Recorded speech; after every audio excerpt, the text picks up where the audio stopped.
जय हिंद दोस्तों, मेरा नाम है एस के आनंद और आप देख रहे हैं एस के एजुकेशन यूट्यूब चैनल।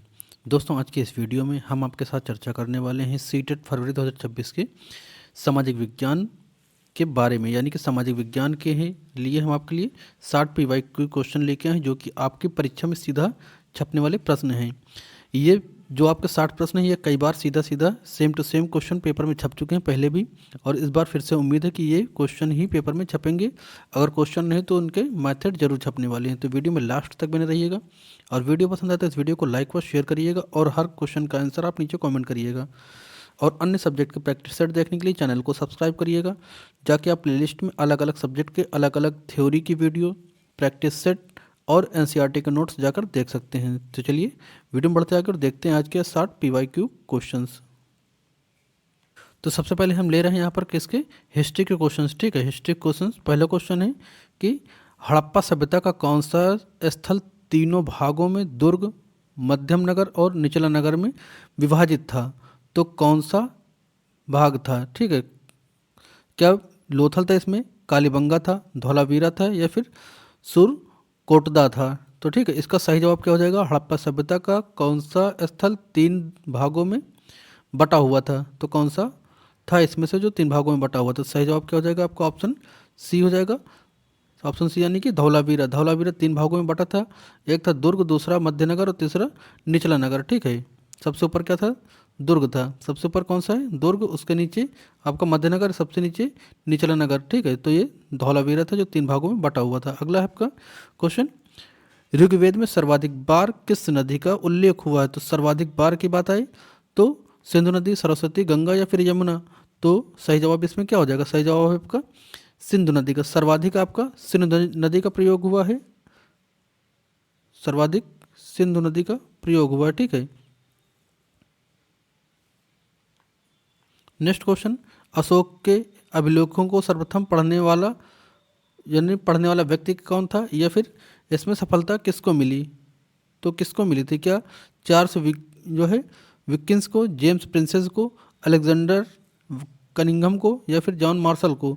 सही जवाब क्या हो जाएगा? John princess. ठीक है, नेक्स्ट क्वेश्चन है, गुप्त काल में सोने के सिक्के को क्या कहा जाता था? तो सोने के सिक्कों के क्या रूपक, दिनार, पर्ण या फिर कारसारपण? तो सही जवाब यहाँ पे हो जाएगा आपका ऑप्शन 4 यानी कि दिनार कहा जाता था। सोने के सिक्कों को क्या कहा जाता था गुप्त काल में?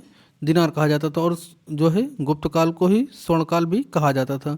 अगला है, एल्होर प्रास्ति के रचयिता कौन थे? तो एल्होर प्रास्ति के रचयिता कौन थे? क्या हरिशरण थे, रवि कीर्ति, बाणभट्ट या फिर कालिदास? तो यहाँ पर सही जवाब किसके साथ जाएगा? सही जवाब जाएगा आपका ऑप्शन बी, रवि कीर्ति के साथ। ठीक है, एल्होर प्रशस्ति के रचयिता रवि कीर्ति थे। नेक्स्ट क्वेश्चन, दिल्ली सल्तनत में किस शासक ने बाजार नियंत्रण प्रणाली लागू की थी? तो कौन सा वो शासक था? दिल्ली सल्तनत का कौन सा वो शासक था जिसने बाजार नियंत्रण प्रणाली लागू की थी? ठीक है, तो क्या इल्तुतमिश था, ये बलबन था, अलाउद्दीन खिलजी था, या फिर मोहम्मद बिन तुगलक था? तो यहाँ पर सही जवाब जाएगा किसके साथ? अलाउद्दीन खिलजी के साथ। अलाउद्दीन खिलजी ने बाजार नियंत्रण प्रणाली लागू कर दी थी। नेक्स्ट क्वेश्चन है, दीन इलाही धर्म, दीन इलाही नामक धर्म किसने शुरू किया था? तो किसने शुरू किया था? क्या ये बाबर थे, या फिर हुमायूं ने शुरू किया, अकबर ने, जहांगीर ने? तो ये क्वेश्चन कई बार के सारे क्वेश्चन कई कई बार के रिपीटेड हैं, और इस बार की दृष्टि से, एग्जाम की परीक्षा की दृष्टि से भी इंपॉर्टेंट है। ठीक है, तो ये इसको किसने चलाया था, शुरू किसने किया था? ये आपके अकबर थे। अकबर ने शुरू किया था, और एकमात्र हिंदू जिसने इसको अपनाया था तो कौन था? बीरबल थे। ठीक है, नेक्स्ट क्वेश्चन है, पानीपत का तीसरा युद्ध किन के बीच लड़ा गया? तो पानीपत का तीसरा युद्ध सबसे पहले किसके कब हुआ था? तो ये 1761 में हुआ था। पानीपत का तीसरा युद्ध 1761 में हुआ। अब बात आती है किसके मध्य हुआ? मराठा और अहमद शाह अब्दाली के मध्य, अकबर हेमू के मध्य, अकबर और इब्राहिम लोदी के, बाबर और इब्राहिम लोदी के मध्य, या फिर अंग्रेज और सिराजुद्दौला के मध्य? तो पानीपत का जो तीसरा युद्ध है वो मराठा और अहमद शाह अब्दाली के मध्य हुआ था। ठीक है, तीसरा युद्ध, पानीपत का तीसरा युद्ध।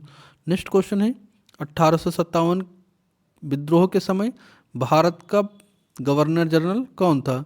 तो भारत का गवर्नर जनरल इस समय कौन था? क्या लॉर्ड डलहौजी था, लॉर्ड कैनिंग था, लॉर्ड विलियम बेंटिंग था, या फिर लॉर्ड वेलेजली था?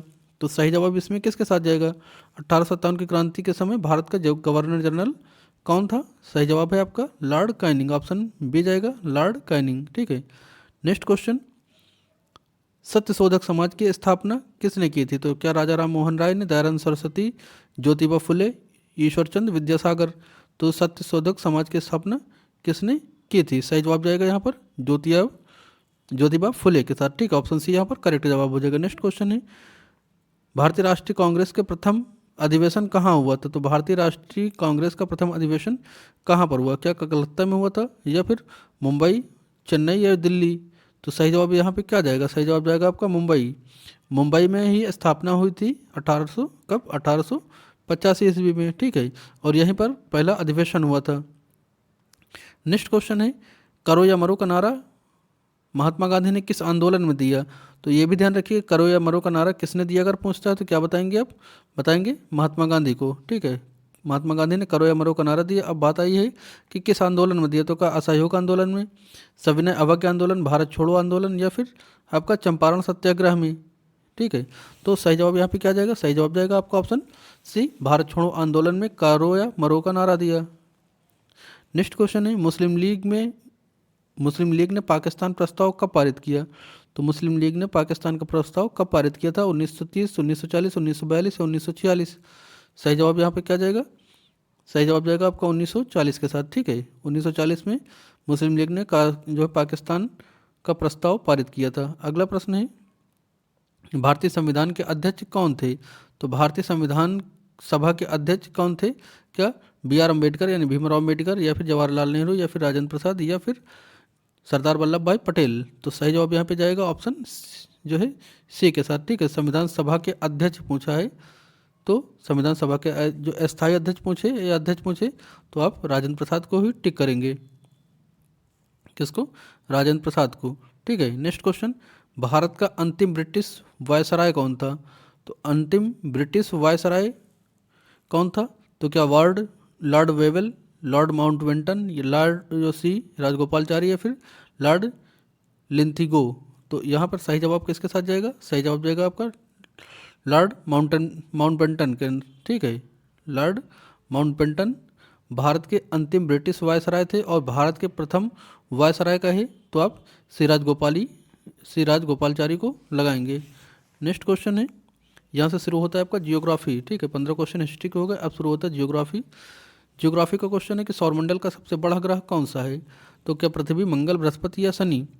तो यहाँ पर सही जवाब किसके साथ जाएगा? बृहस्पति के साथ। सबसे बड़ा अगर पूछता है तो बृहस्पति लगाएंगे। ठीक है, सबसे लाल ग्रह पूछेगा तो आप मंगल लगाएंगे, नीला ग्रह पृथ्वी लगाएंगे। ठीक है, नेक्स्ट क्वेश्चन है, पृथ्वी अपने अक्ष पर एक चक्कर पूरा करने में कितना समय लेती है?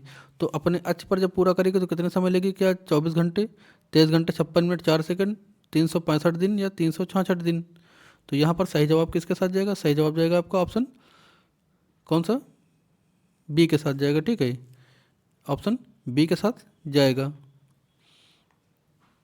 3 घंटा 56 मिनट 4 सेकंड, सॉरी 23 घंटा 56 मिनट 4 सेकंड। आप जो पृथ्वी अपने अक्ष पर पूरा चक्कर लगाती है, जिसको घूर्णन गति कहते हैं, और इस घूर्णन गति के कारण ही दिन और रात में परिवर्तन होता है। ठीक है, तो यहाँ पर ऑप्शन बी आपका करेक्ट हो जाएगा। नेक्स्ट क्वेश्चन है, अंतर्राष्ट्रीय तिथिरेखा किस देशांतर से होकर गुजरती है? अंतर्राष्ट्रीय तिथिरेखा किस देशांतर से होकर गुजरती है? तो क्या आपका 0 डिग्री, 90 डिग्री, 80 डिग्री, 180 डिग्री, या फिर 160 डिग्री? तो अंतर्राष्ट्रीय तिथिरेखा किस देशांतर से होकर गुजरती है?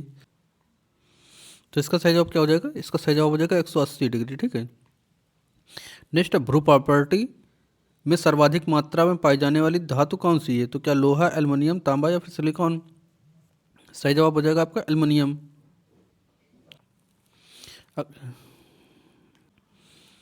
नेक्स्ट क्वेश्चन है, कह रहा है कि विश्व का फेफड़ा किसे कहा जाता है? तो विश्व का फेफड़ा क्या अमेजन वर्षा को कहा जाता है, कांगो बेसिन, हिमालय पर्वत, या ग्रेट बैरियर रीफ? तो विश्व का फेफड़ा जो कहा जाता है वो अमेजन जंगल को कहा जाता है, अमेजन वर्षा वन को। ठीक है, नेक्स्ट क्वेश्चन है, वायुमंडल के सबसे निचली परत को क्या कहते हैं? तो वायुमंडल के निचली परत को क्या क्षोभ मंडल, समताप मंडल, मध्य मंडल, या फिर आयन मंडल? तो इसको क्या कहेंगे? सबसे निचली परत जो होती है ये होती है आपकी क्षोभ मंडल, यानी कि ऑप्शन ए आपका हो जाएगा क्षोभ मंडल। ठीक है, नेक्स्ट क्वेश्चन, ओजोन परत वायुमंडल की किस परत में पाई जाती है? जो ओजोन परत होती है वायुमंडल की किस परत में पाई जाती है? क्या क्षोभ मंडल में पाई जाती है, समताप मंडल में, मध्य मंडल में, फिर आपका वायुमंडल में। तो इसका सही जवाब क्या हो जाएगा? सही जवाब हो जाएगा आपका समताप मंडल। ओजोन परत कहाँ पाई जाएगी? समताप मंडल में, ठीक है। और मौसम संबंधी घटनाएं कहाँ घटित होंगी? तो मध्यमंडल में। सबसे बाहरी मंडल कौन सा होता है? तो वायुमंडल होता है। पृथ्वी के सबसे नज़दीक या सबसे निचली क्षोभ मंडल। नेक्स्ट है आपका अश्व अक्षांश किन देशांतरों के मध्य स्थित है? तो क्या 0 से 5 उत्तर, या 35 डिग्री से 30 डिग्री से 35 डिग्री उत्तर दक्षिण, 40 डिग्री से 45 डिग्री उत्तर दक्षिण, या 60 डिग्री से 65 डिग्री उत्तर दक्षिण में। तो यहाँ पर पूछा है विश्व अक्षांश यानी कि हॉर्स लैटिट्यूड, ठीक है। तो इसका सही जवाब क्या जाएगा? यहाँ पर जाएगा 30 से 45 दक्षिण उत्तर दक्षिण, ठीक है। ऑप्शन बी आपका करेक्ट हो जाएगा। नेक्स्ट क्वेश्चन है विश्व की सबसे गहरी समुद्र खाई यानी कि मेरियाना ट्रेंच किस महासागर में उपस्थित है? तो मेरियाना ट्रेंच किस महासागर में उपस्थित है? क्या प्रशांत महासागर, अटलांटिक महासागर, हिंद महासागर, या फिर आर्कटिक महासागर? तो मेरियाना ट्रेंच यानी कि विश्व के सबसे गहरी खाई पूछे तो क्या बताएंगे आप? मेरियाना ट्रेंच बताएंगे। अब ये किस महासागर में स्थित है? तो आप प्रशांत महासागर लगाएंगे, ठीक है, प्रशांत महासागर। और सबसे बड़ा महासागर कौन है? तो ये भी प्रशांत महासागर है, ठीक है। नेक्स्ट क्वेश्चन है दक्षिण भारत का समय यानी कि IST किस देशांतर से लिया गया है? तो कि 82.5 पूर्व पूर्वी देशांतर, 75 डिग्री पूर्वी देशांतर, 90 पूर्वी, या 0 देशांतर? तो यहाँ पर सही जवाब क्या जाएगा आपका? ऑप्शन ए के साथ जाएंगे 82.5 डिग्री पूर्वी देशांतर, ठीक है। नेक्स्ट है आपका भारत की सबसे पुरानी पर्वत श्रृंखला कौन सी है? तो हिमालय, विंध्याचल, अरावली, सतपुड़ा? तो सही जवाब क्या बताएंगे आप? बताएंगे अरावली, ठीक है। नेक्स्ट क्वेश्चन है और अरावली किस राज्य में सर्वाधिक स्थित है? तो राजस्थान में स्थित है। अगला क्वेश्चन है भारत में सर्वाधिक वर्षा वाला स्थान मासिनराम किस राज्य में पड़ता है? तो इसमें दो चीज़ याद रखिएगा। भारत में पूछे सबसे ज़्यादा वर्षा वाला स्थान क्या है? तो मासिनराम है, ठीक है, मासिनराम है। अब यहाँ पे पूछा है कि ये किस राज्य में पड़ता है? तो क्या असम, मेघालय, त्रिपुरा या मिजोरम? तो यहाँ पर क्या बताएंगे आप? बताएंगे इसे क्या? मेघालय, ठीक है। मेघालय जो है मासिनराम कहाँ है? मेघालय में है। यहाँ पर सर्वाधिक वर्षा होती है। नेक्स्ट है आपका रेगुर मिट्टी यानी कि रेगुर सॉइल को अन्य किस नाम से जाना जाता है? तो रेगुर मिट्टी को क्या जलोढ़ मिट्टी के नाम से जानते हैं, काली मिट्टी, लाल मिट्टी, या फिर लेटेनाइट मिट्टी? सही जवाब हो जाएगा आपका ऑप्शन बी, काली मिट्टी के नाम से भी जाना जाता है रेगुर मिट्टी को, जिसमें कपास उगाई जाती है। नेक्स्ट क्वेश्चन है भारत में टाइगर प्रोजेक्ट या प्रोजेक्ट टाइगर की शुरुआत कब हुई? तो क्या 1972, 1973, 1980 या फिर 1986? तो सही जवाब यहाँ पे क्या आ जाएगा? सही जवाब जाएगा आपका 1973 में। टाइगर जो है प्रोजेक्ट टाइगर 1973 में आया, ठीक है। नेक्स्ट क्वेश्चन आपके सामने और सब जो सर्वाधिक टाइगर वाला राज्य कौन होगा? तो मध्य प्रदेश होगा, ठीक। नेक्स्ट क्वेश्चन निम्नलिखित में से कौन सी रबी फसल है? तो रबी फसल इसमें से कौन सी होगी? चावल होगी, मक्का, गेहूँ, ज्वार? तो बात आई है रबी फसल की, तो सही जवाब क्या हो जाएगा आपका?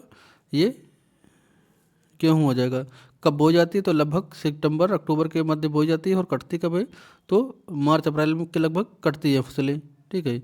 तो ये आपका गेहूँ हो जाएगा, ठीक है। नेक्स्ट क्वेश्चन अब यहाँ से शुरू होता है जो सामाजिक और राजनीतिक जीवन यानी कि सोशल, आपका सिविक्स और पॉलिटी यहाँ से स्टार्ट हो रहा है।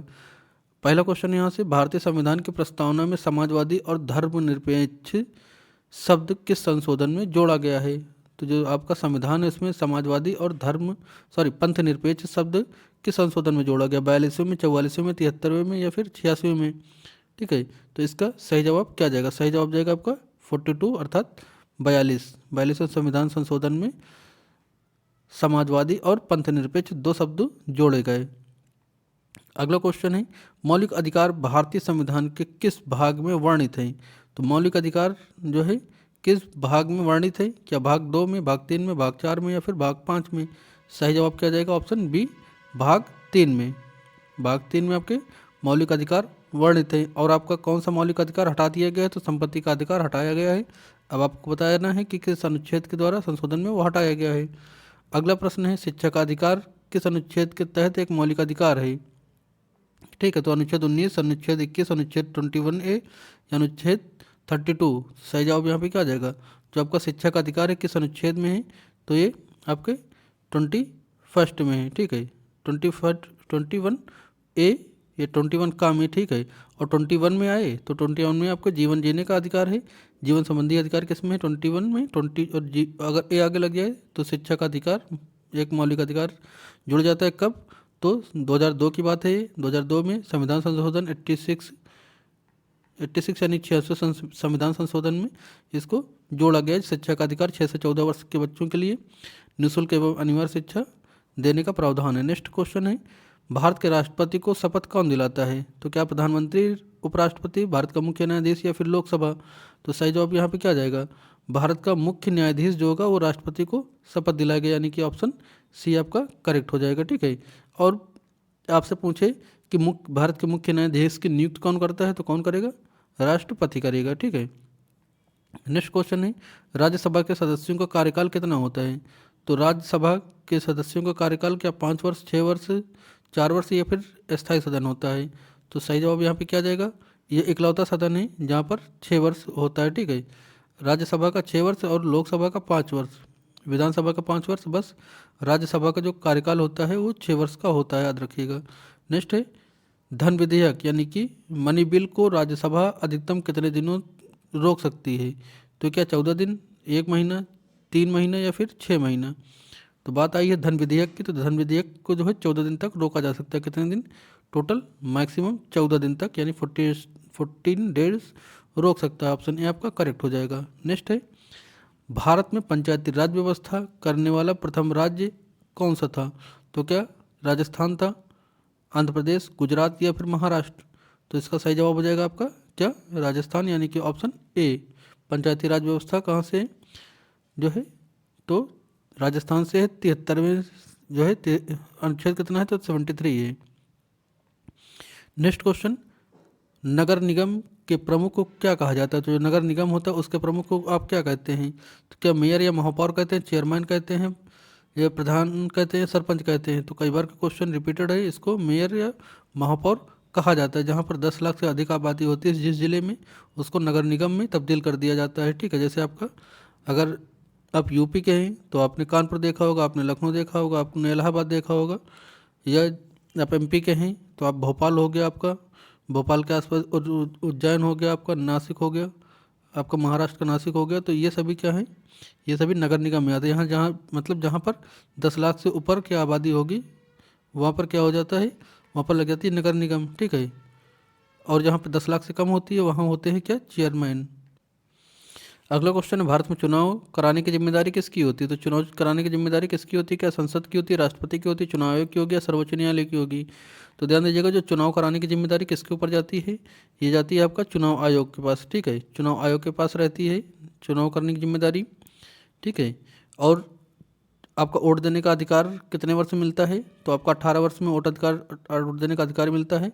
और यह संवैधानिक अधिकार है आपका, ठीक है। वोट देने का अधिकार संवैधानिक अधिकार है। इससे पहले कितनी एज थी? तो 21 थी, घटाकर आपका 18 की गई, लेकिन किस अनुच्छेद के द्वारा, संशोधन के द्वारा की गई, आपको वो बताना होगा। नेक्स्ट है, सूचना का अधिकार यानी आरटीआई अधिनियम भारत में कब लागू हुआ? तो क्या 2002, 2005, 2009 या फिर 2010? तो बात आई है आरटीआई की, तो आरटीआई आपका भारत में लागू हुआ 2005, यानी कि ऑप्शन नंबर बी आपका करेक्ट हो जाएगा। जिसमें आप किसी भी चीज़ के लिए, किसी भी सूचना अगर चाहते हैं तो इसमें आरटीआई फाइल कीजिए, आपको उससे रिलेटेड सूचना मिल जाएगी। नेक्स्ट क्वेश्चन है, भारतीय संविधान में मौलिक कर्तव्यों को किस समिति की सिफारिश पर जोड़ा गया है?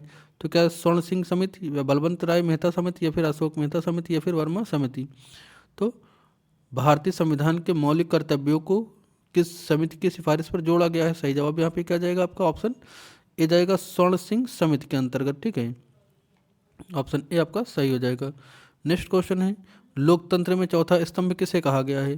तो लोकतंत्र में चौथा स्तंभ क्या विधायिका को कहा गया है, कार्यपालिका को कहा गया है, न्यायपालिका को, या फिर आपका मीडिया को? सही जवाब यहाँ पे क्या जाएगा? सही जवाब जाएगा आपका ऑप्शन डी, मीडिया को जो है चौथा स्तंभ कहा गया है लोकतंत्र का। अगला क्वेश्चन कह रहा है कि जनहित याचिका यानी कि पीआईएल की अवधारणा किस देश से लाई गई है? ब्रिटेन से, अमेरिका से, कनाडा या ऑस्ट्रेलिया से? सही जवाब हो जाएगा अमेरिका से। कहाँ से? अमेरिका से। और आप याद रखिएगा कि अमेरिका से अपने संविधान के लिए कई चीज़ें इनके संविधान से लाई गई हैं, यानी सर्वाधिक चीज़ें किसके संविधान से ली गई हैं, किस देश से? तो अमेरिका के, ठीक है। नेक्स्ट क्वेश्चन है, भारतीय संविधान के किस अनुच्छेद को संविधान की आत्मा कहा जाता है? तो अनुच्छेद 14, 19, 21 या 32। तो सही जवाब यहाँ पे किसके साथ जाएगा? सही जवाब जाएगा आपका अनुच्छेद 32 यानी कि आपका अनुच्छेद 32, ऑप्शन डी आपका करेक्ट हो जाएगा। अनुच्छेद 32 को संविधान सभा या संविधान की आत्मा कहा जाता है, किसको? आपका अनुच्छेद 32 को। नेक्स्ट है, भारत में योजना आयोग का स्थान अब किस संस्था ने ले लिया है? तो योजना आयोग का नाम बदलकर क्या नीति आयोग किया गया, वित्त आयोग किया गया, राष्ट्रीय विकास परिषद या फिर अंतर्राष्ट्रीय परिषद? तो आपने ध्यान दिया होगा, ये बात 2014 की है, जब प्रधानमंत्री नरेंद्र मोदी ने योजना आयोग का नाम बदलकर क्या रखा था? नीति आयोग कर दिया था। नेक्स्ट क्वेश्चन है, यहाँ से शुरू होता है आपका पैडागोजी का सेशन, ठीक है। शिक्षा शास्त्र यानी सामाजिक विज्ञान में पैडागोजी किस तरह से काम करती है, किस तरह से बच्चों को पढ़ाना होता है, वो यहाँ से स्टार्ट होता है आपका।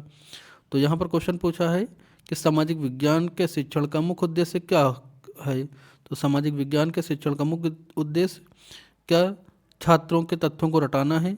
तो देखिए, जहाँ पैडागोजी जब स्टार्ट होती है तो निगेटिव टैगवर्ड्स या पॉजिटिव टैगवर्ड्स को लेना अनिवार्य होता है, और जिस क्वेश्चन का आंसर ना आए वहाँ पर आप क्या करेंगे? एनिमेशन मेथड का प्रयोग करना होता है। तो रटाना, कंठस्थ करवाना, अधिकतर अभ्यास करना, गृह कार्य देना, परीक्षा के लिए तैयार करना, मूल्यांकन के लिए तैयार करना, और पाठ्यक्रम को ख़त्म करना। केंद्र जो शिक्षा का केंद्र होगा वो आपका पाठ्य पुस्तक होगी या शिक्षक केंद्रित होती है, तो सारे क्या होते हैं? निगेटिव होते हैं। तो यहाँ पर रटना आपका निगेटिव हो गया, ये आपका कट जाएगा। आगे है, छात्रों को समालोचनात्मक चिंतन का विकास करना।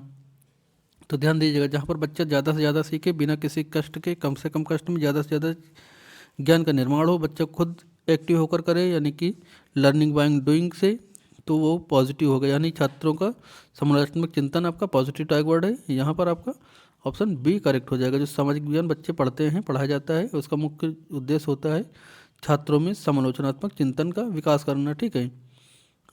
नेक्स्ट क्वेश्चन है, निम्नलिखित में से कौन सी विधि सामाजिक विज्ञान शिक्षण के लिए सबसे उपयुक्त होगी?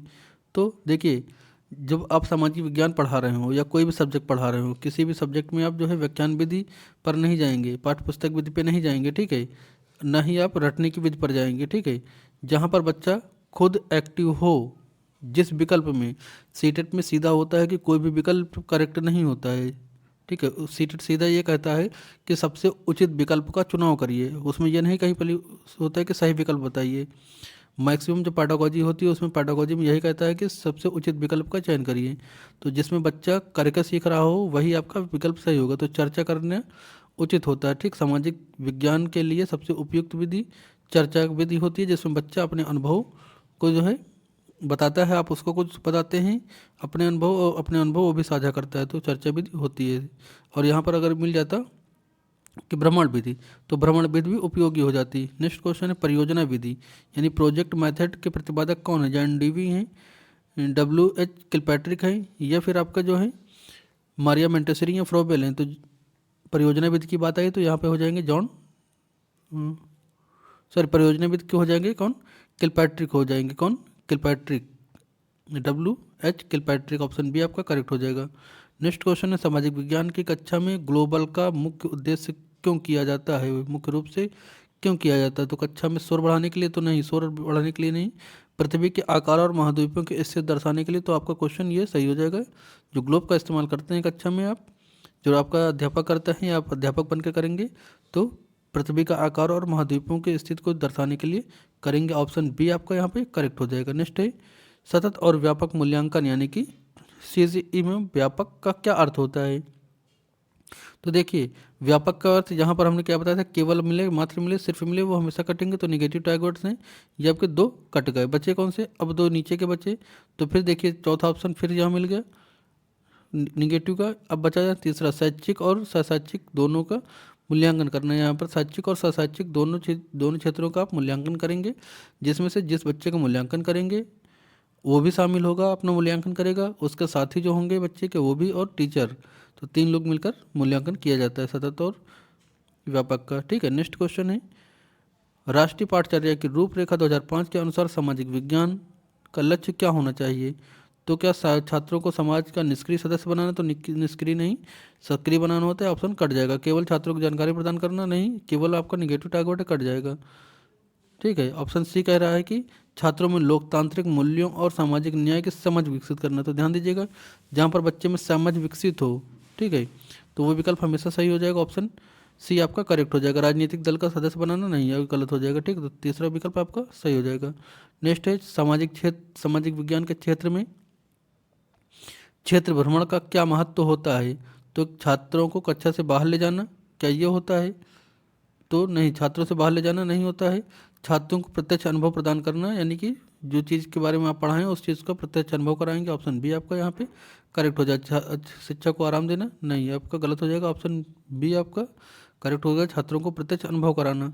नेक्स्ट क्वेश्चन है 53 नंबर, कह रहा कि एक सामाजिक विज्ञान शिक्षक के रूप में आप छात्रों में लिंग संवेदनशीलता कैसे विकसित करेंगे। तो यहाँ पर जहाँ जहाँ केवल हो उसको तुरंत आप काटा करिए सीटेट की पैडागोजी में, ठीक है। तो आपका ये कटेगा, ये कटेगा। कक्षा में लैंगिक समानता पर चर्चा करके और उदाहरण देकर, तो ये विकल्प आपका सही हो जाएगा। कक्षा में लैंगिक समानता पर चर्चा करिए, उसके जो है उदाहरण दीजिए। जैसे जो चीज़ें जेंडर रूढ़िवादिता में चलती है उनके अपोजिट आप एग्जाम्पल दीजिए। जैसे महिलाओं को घर के बाहर काम दिखाइए, जैसे जो है महिलाएं घर के बाहर का काम करें, पैसा कमाएं, जॉब करें, और पुरुष जो है घर के काम करें। तो इस चीज़ को इन चीज़ों को उदाहरण दे करके आप लैंगिक रूढ़िवादिता को कम कर सकते हैं, ठीक है। नेक्स्ट क्वेश्चन, स्रोत विधि यानी सोर्सेज मेथड का उपयोग किस रूप में किया जाता है, किस विषय के लिए किया जाता है। तो इसमें क्या आपका भूगोल के लिए, इतिहास के लिए, नागरिक शास्त्र या फिर अर्थशास्त्र, ठीक है। तो स्रोत विधि की बात आई है यहाँ पर। तो स्रोत विधि किस में, स्रोत कहाँ पर मिलते हैं, किस चीज़ के। तो इतिहास के स्रोत मिलते हैं ना, साक्ष्य काहे के मिलते हैं। तो इतिहास में बात आती है, स्रोत मिले हैं, साक्ष्य मिले हैं, ठीक है। तो ऑप्शन बी यहाँ पर हो जाएगा इतिहास। नेक्स्ट क्वेश्चन है सामाजिक विज्ञान के पाठ्यपुस्तक में चित्रों का मानचित्र का उद्देश्य क्या होता है। तो जिस सामाजिक विज्ञान की पुस्तक में जो चित्र बने होते हैं और मानचित्र बने होते हैं, पुस्तक में चित्रों और मानचित्रों का उद्देश्य क्या होता है। तो क्या पुस्तक को आकर्षक बनाने के लिए, तो सिर्फ आकर्षक बनाने के लिए नहीं होता है, ये प्राइमरी लेवल पर होता है।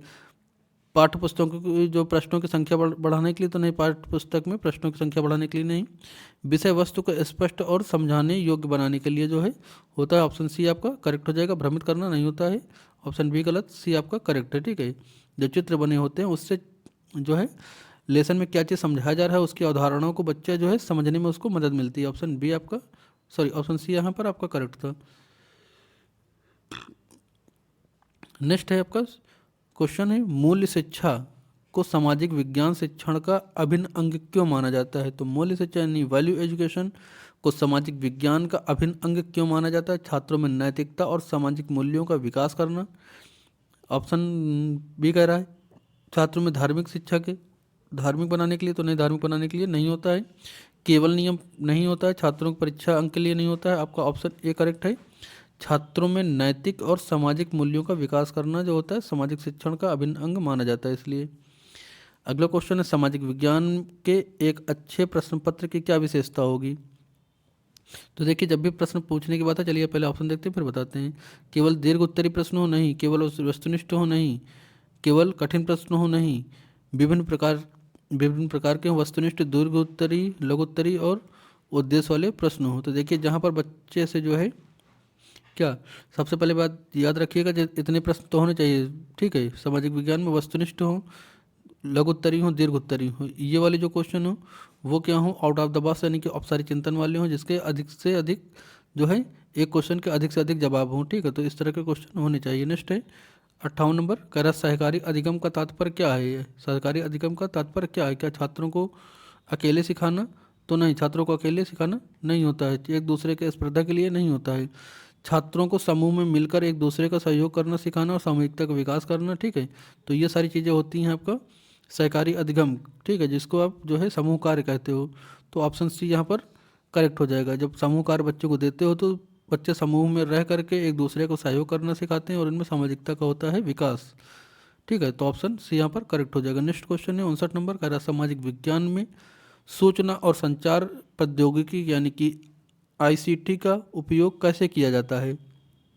तो केवल पावर पॉइंट प्रोजेक्ट दिखाने से, तो नहीं, केवल वाला आपका निगेटिव हो जाएगा।